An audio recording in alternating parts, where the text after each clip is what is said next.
सध्या तरी ना थोडी थोडी रोजची साफसफाई चालू आहे, कारण 2 दिवसावर अवघ्या आम्हाला गावाला जायचं. आता हे सगळं साफसफाईचं कारण एकच, जेव्हा आपण 8-10 दिवसांनी गावावरून परत येऊ ना, तेव्हा आपल्याला छान स्वच्छ घर दिसलं का खरंच खूप छान वाटतं. गाव सोडून जे कोणी शहरात नोकरीसाठी, कामाधंद्यासाठी आलेलं असतं त्यांच्यासाठी एकच टास्क असतो, खास करून लेडीजला, की सुट्टी कोणतीही असो, सणाची असो किंवा मग मुलांच्या सुट्टींची असो, त्यावेळेस आपल्याला जावं लागतं ते म्हणजे आपल्या सासरी.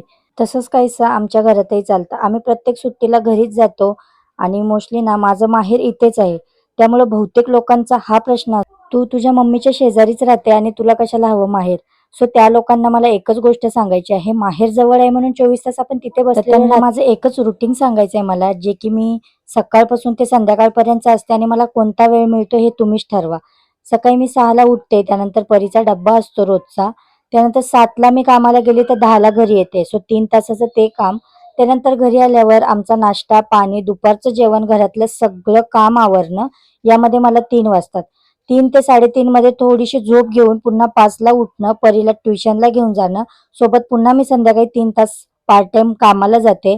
सो हे सगळ्या रुटीनमध्ये ना मला 8-9 तास असे वाजून जातात. पुन्हा संध्याकाळचा स्वयंपाक आला, संध्याकाळचं सगळं काही काम आलं, त्यामध्ये माझा दिवस निघून गेला. सो मला सांगा तुम्ही माझ्याजवळ कोणता टाईम आहे जो की मी कायम तिथे जाऊन बसणार? असो, तुम्हाला माझं रुटीन कळलंच असेल. सो सगळं काही आज चकाचक घर आवरलं होतं आणि मस्त असा मग संध्याकाळी चहा घेतला. आज दुपारी मला रेस्ट करायला मिळालंच नाही, कारण आमची दिवसभर लाईट नव्हती. इकडे चहा घेतला काय आणि आमच्या घरी ना लाईट आली. त्यानंतर संध्याकाळी आम्ही या कार्टूनसाठी फ्रुटी आणली होती आणि त्याला या फ्रुटीला बघून खूपच आनंद झाला होता. आय होप तुम्हाला माझा आजचाही व्लॉग आवडला असेल. चॅनलला सबस्क्राईब करायला विसरू नका. सोबतच कमेंट करा, लाईक करा, शेअर करा. भेटूया नेक्स्ट व्लॉगला. तोपर्यंत बाय बाय.